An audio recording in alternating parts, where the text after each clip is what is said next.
Շնորհակալություն։ Մի փոքրիկ միայն ճշգրտում անեմ, ես այստեղ արտահայտում եմ ոչ թե փաստաբանների պալատի դիրքորոշումը, այլ այն փաստաբանների, ովքեր հարկ են համարել ներկայացնել հաղորդում, որտեղ փաստաբանների պալատը, ինչպես գիտենք, ապակահաղական կառույց է։ Մենք ուղղակի մի քանի 100 փաստաբաններ գտնում ենք, որ այո, պետք է հարուցվի քրեական գործ եւ պետք է իրականացվի քրեական հետապնդում այն բոլոր պատասխանատու անձանց նկատմամբ, ովքեր այս օրերին պարտավոր էին գործել առավել զգոն, առավել կանոնակարգված եւ շատ բարձր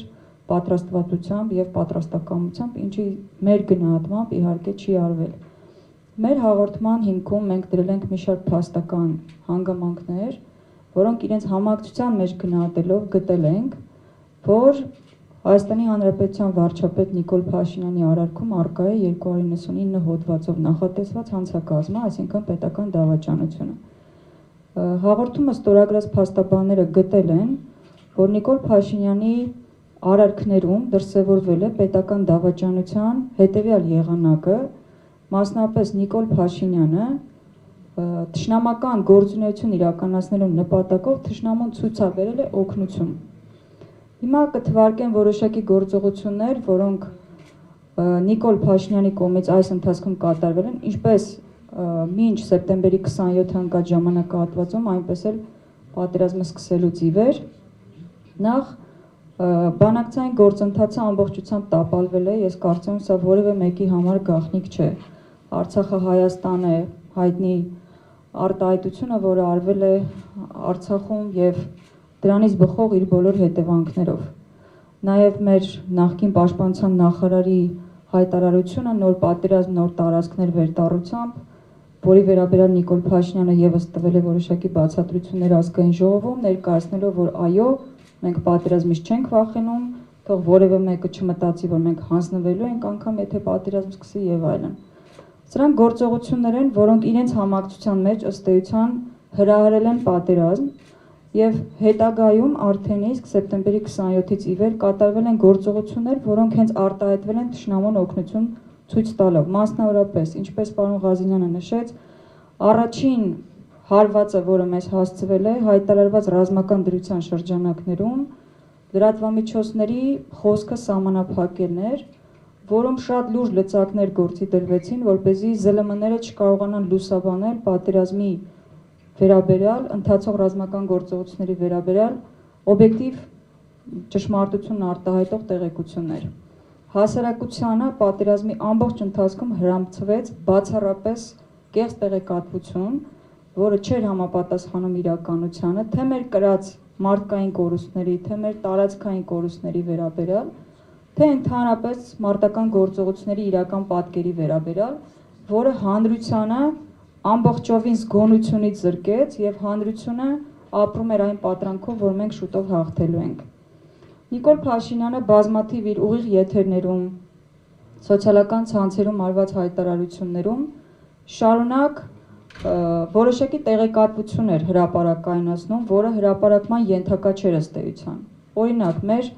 պարենային պահոստների մասին տեղեկատվություն, մեր որոշակի սպառազինությունների, մեր զինվորների քանակի որոշակի քանակի վերաբերյալ տեղեկատվություն, այն որ մենք ունենք անգամ զինվորական հանդերձանքի պակաս, այս ամեն ինչը, այս բոլոր տեղեկատվությունները ներկայացվել են ուղիղ եթերներում, որոնք բնականաբար հասանելի էին թե թշնամուն,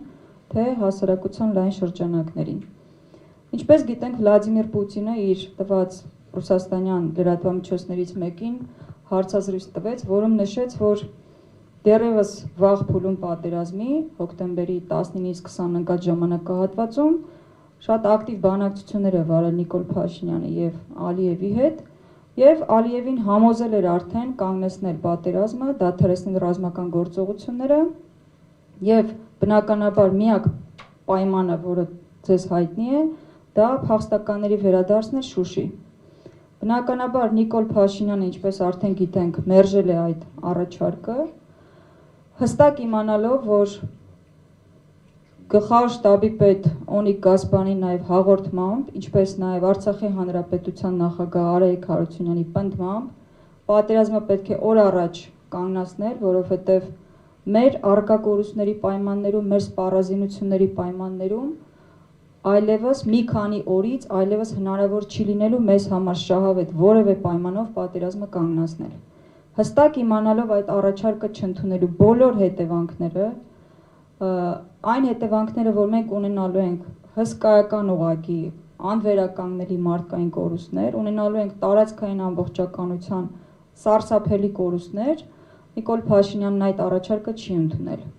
Ընդ որում մինչ օրս որևէ խելամիտ բացատրություն, թե ինչու առաջարկը չի ընդունվել, չի հնչել։ Միակ բացատրությունը, որը իր հրապարակումներում հնչել է, դա ինձ դավաճանի պիտակ կկպցնեն եւ ինչպես դա կընդուներ հանրությունը։ Միակ բացատրությունը դա է եղել։ Բացի այդ, ինչպես գիտեք, ինչպես մինչ պատերազմը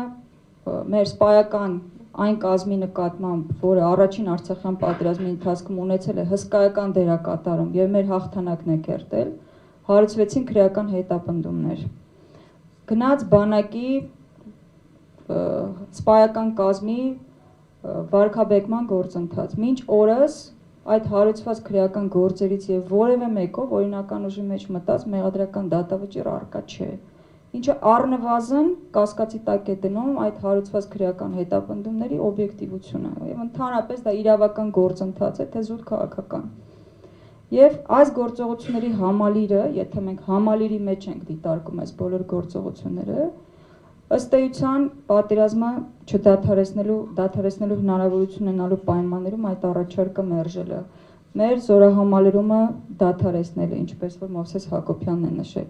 Գնվել է այնպիսի զինտեխնիկա, որը այո ստեղծել է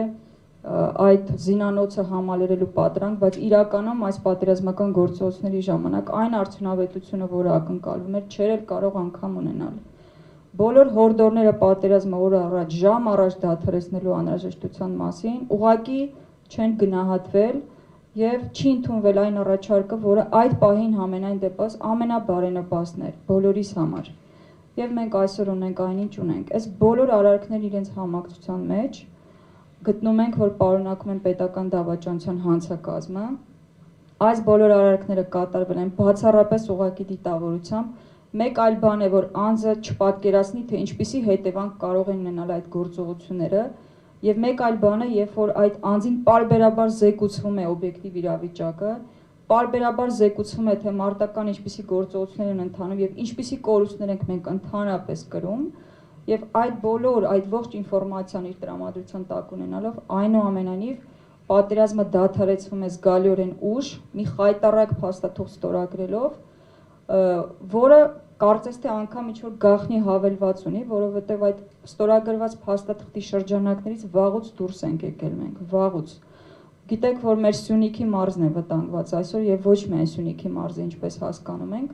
ինչպես գիտենք, այդ հայտարարության հենց առաջին կետում նշված էր, որ կողմերը կանգ են առնում այնտեղ, որտեղ որ այդ պահին գտնվում են, բացառությամբ այն տարածքների, որոնք պետք է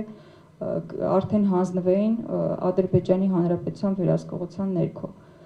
Այսպիսով շարունակաբար մինչ օրս նույնիսկ կատարվում են գործողություններ, որոնք կարող են խոսել բացառապես դիտավորության մասին, այսինքն այստեղ ինչ-որ բան ճիշտ չգնահատելու, ինչ-որ բան անզգուշությամբ կատարելու մասին խոսք անգամ լինել չի կարող, որտեղ այս բոլոր գործողություններն իրենց համակցության մեջ խոսում են այն մասին, որ դիտավորությամբ կատարվել են գործողություններ, որպեսզի մեր մարտունակությունը թուլանա, մեր զգոնությունը թուլանա, մենք ունենանք հսկայական տարածքային կորուստներ եւ ունենանք այնինչ այսօր ունենք։ Պետք է հարուցվի քրեական գործ, այս արարքներին պետք է տրվի իրավական գնահատական եւ հատկանշական է, որ ողջ իրավաբանական հանրությունը, ամենայն դեպս ովքեր որ այդ մասին բարձրաձայնում եւ խոսում են, բոլորը համակարծիք են, որ հենց հատկապես պետական դավաճանության հանցակազմն է Նիկոլ Փաշինյանի արարքում առկա։ Պետք է հարուցվի քրեական գործ եւ պետք է իրականացվի մանրամասն քննություն, շատ երկար կարելի է խոսել, մեր հաղորդումը բավականին ծավալուն է, բայց ես անդրադարձա այն հիմնական ասպեկտներին, որոնց վրա հենց հատկապես հաղորդումը հենված է եւ հիմա փոխանցեմ խոսափողը Տիգրանին լրիվ այլ ասպեկտով իրենց հաղորդումը ներկայացնելու համար։ Շնորհակալություն։ Ես